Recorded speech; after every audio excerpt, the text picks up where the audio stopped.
They carried the baby girl to the old lady's house, pretending they had found her on the street with a note on her saying the mother could not keep the baby.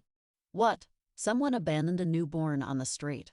I can't believe the morals of people in wartime. The old lady said, clearly cross. A foundling. What on earth do you intend doing with it?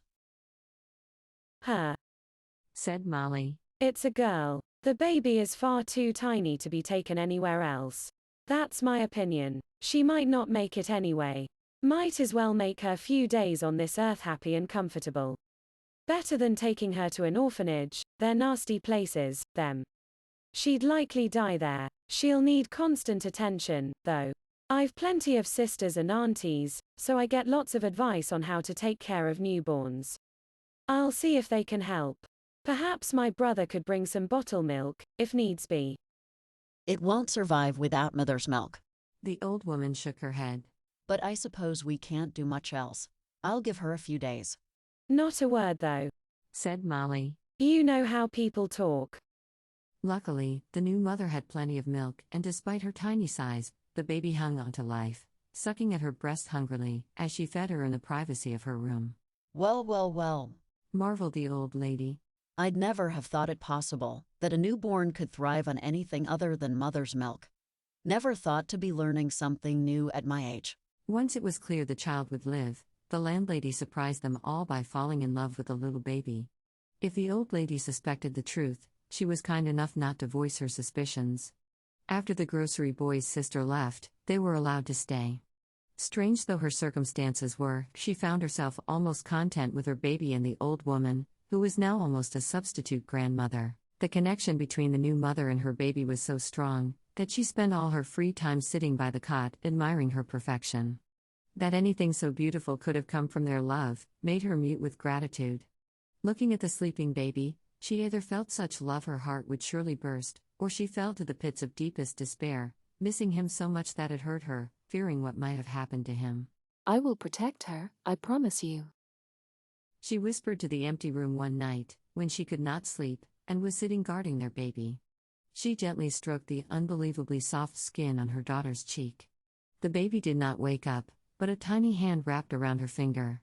She could not take her finger away, and sat there with hot tears running down her cheek, mumbling words of protection and love, and then she began to see the shadows. At first she thought it was some problem with her vision. They seemed to follow her, slipping just out of sight, when she turned to look at a movement she thought she had seen from the corner of her eye. Then, one day, the sudden noise of something clattering to the ground behind her in the street made her jump, and when she turned around quickly, she was certain she could see a shadowy figure behind the fallen dustbin, just for a few seconds. Now she was certain they were real creatures. What her lost love had told her about the ones that were after him made her very scared, but why exactly these shadows should be following her, she did not know. Were they trying to find him through her? Why had they not shown up earlier, if that was the case? How had they found her? What were they looking for? She had her answer the day one of the shadows materialized inside the old lady's house. She returned from the kitchen with a tea tray for the old lady, and saw her sitting in her armchair, tenderly holding the baby. She was crooning an old nursery rhyme to the child. By baby bunting, daddy's gone a-hunting to get a little rabbit skin to keep a baby bunting in. The absurd words rang in her brain and would not go away. It's a trick of the light, she told herself. A trick of the eyes. A trick of the brain. But that. She did not want to think about that, the possibility that it was only in her mind. It was standing right next to the old lady, who had no idea of the presence of the nightmarish creature, and kept on cooing at the child. The mist entity reached out human-like arms towards her baby. Her rage flared in an instant, and her body responded. She slashed the shadow down, and killed it with the fury of a lioness protecting her young. Quickly, without hesitation, the shadow silently crumbled into a heap of dust. The landlady seemed not to hear the sounds the killing made, and thankfully could not see how the shadow had been destroyed, or her deepest secret would have been out. But that also meant there were no witnesses to the existence of the shadows. Only she had seen them. She was now horrified. He had told her that there were things in this world people had no idea about, and she had nurtured the thought that he was talking in metaphors. She had not quite believed all he had to say about her heritage, because it had been too strange for her rational mind. Now, After what had just happened, there was no way of denying that he had meant it literally. She served the old lady her tea with unsteady hands, avoiding the heap of dust on the carpet, and then cleaned the floor.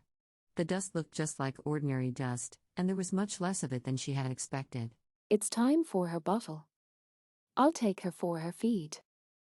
With her hands still shaking, she reached for her baby, careful to avoid the spot where she had killed the darkness. She fed her daughter in her room, rocking her body back and forth, mumbling prayers under her breath, calling on heavenly forces to protect her and her child. Looking down at her daughter, she came to a sudden decision. I need to go out and try to find something to eat. I heard of a place that has some meat, and we've still got coupons. She tried to sound calm. I'll take the baby with me. Be careful she doesn't catch a cold. That can be a serious thing for a baby. Wrap up warm. The old lady seemed to be reluctant to let them go. She had no clear plan of what to do next, but she couldn't get the hideous image out of her head.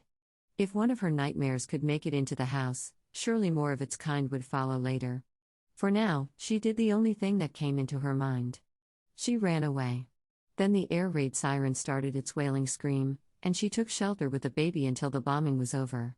When she returned, in the place where the old lady's house stood, there was nothing but a blackened, smoking ruin.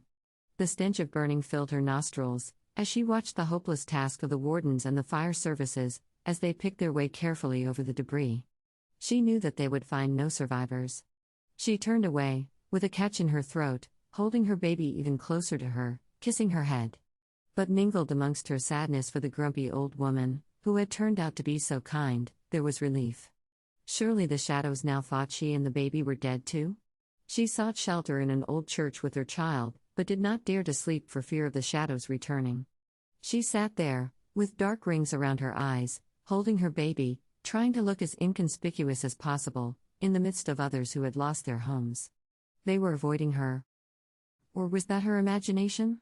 In the corners of the room, she seemed to see shadows, but they were real shadows. The shadows of people who had lost their homes, and sometimes their loved ones. Only, her eyes darted from one figure to the next, seeking reassurance that they were normal people, and not shades. And now the air raid siren had started to wail again. She ran towards a shelter, through the darkening streets, holding the baby tightly. Her heart was beating so loudly she couldn't even hear the sirens anymore. The shadows on the streets condensed around her, moving at the same speed as she was running. She sobbed silently, scared out of her wits. They were waiting for her, under the notice with the underground sign, and text that read, "This way to the air raid shelter." People ran right by them, not paying any attention to the shadowy mist that was darkening and swirling by the gaping entrance to the underground. It was as though they did not see the creatures at all.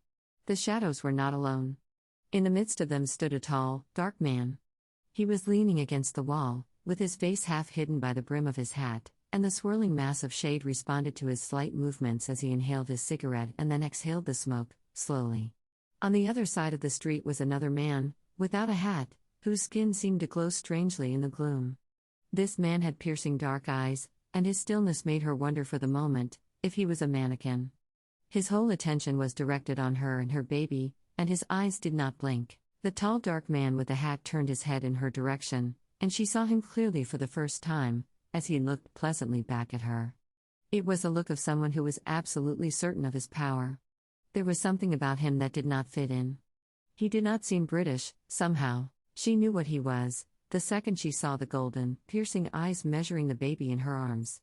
Her lost love had explained all about the yellow eyes to her. And he had warned her of this man especially, if he was whom she suspected him to be. He was just as he had been described to her. "Give the baby to me," said the man, from the midst of the shadows.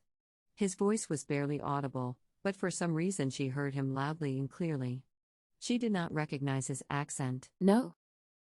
She was holding her daughter so closely to her, that she heard the baby give a little squeak of protest. The planes were right above them now. The last of the running people had vanished through the underground's entrance. The air raid sirens were still wailing, and the shadowy mist seemed to swirl around the dark man, to the rhythm of the sound. She thought she saw monstrous forms within the misty darkness, half animal, half human.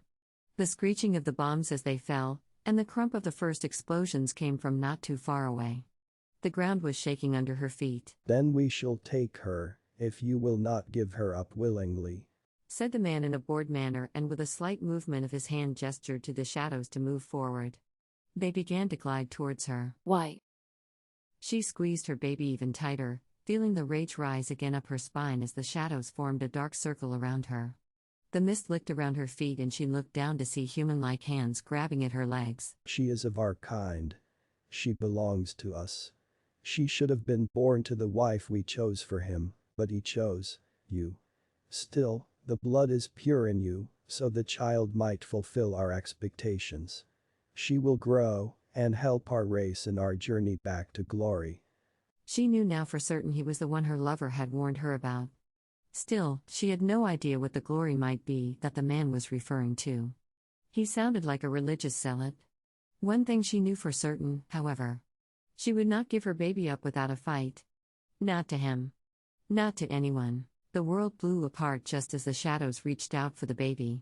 The blast blew the darkness away like smoke in a storm. She flew. Up. Up. Away from the demolished street. She landed on the debris of a building shattered by a previous raid, and gasped for air. Blood ran into her eyes, but she felt no pain. She only knew she had managed to hold the baby safe, and was lying on her side like a broken bird, crouched around the tiny creature. The air in front of her seemed to tear apart like paper. She knew she must be hallucinating, because she had hit her head so hard. What she was seeing could not be real.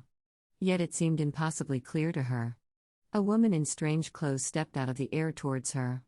She was wearing trousers like a man, made of some worn-out blue fabric, and a bright red, short leather jacket. She had some kind of sports shoes, with odd thick soles, on her feet. And her hair was very short, like a man's. Maybe she had been ill, and they had been forced to cut her hair. Maybe it was some new uniform. Maybe. Here, let me take your baby to safety.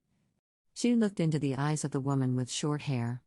They were ordinary, kind, concerned human eyes. She trusted her. The woman took the baby from her arms, and tucked her safely in the crook of her left arm. Then she just stood there, looking at her with a curious expression on her face. She fought through the mist in her mind for the word. Concern. That was the word. That was the look on the short-haired woman's face. Come, sweetheart, it is your time to go. She rose with amazing lightness. She couldn't have hurt herself badly, after all, if moving was this easy. They went through the opening in the air, and the woman, holding the baby safely, turned and raised her hand.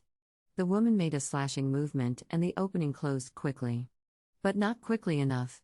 She had seen her own body, in an odd, twisted position, in the midst of the bricks and broken glass. She understood. Your time has come, sweetheart. The woman repeated. You can go in peace. Your baby will be safe with us, and we will do our best to hide her from the shadows and their masters. The young woman had one last look at her beautiful baby. She tried to touch her child's face, but she couldn't feel her fingers. The words came out in a whisper. Goodbye, my darling. She smiled, and felt great love flow towards her in return. Thank you. She said, and her voice sounded oddly clear to her now, and somehow like a gentle wind blowing. Then she turned, and began her journey into a beautiful landscape, heading towards the light that had come to greet her, leaving her old life behind.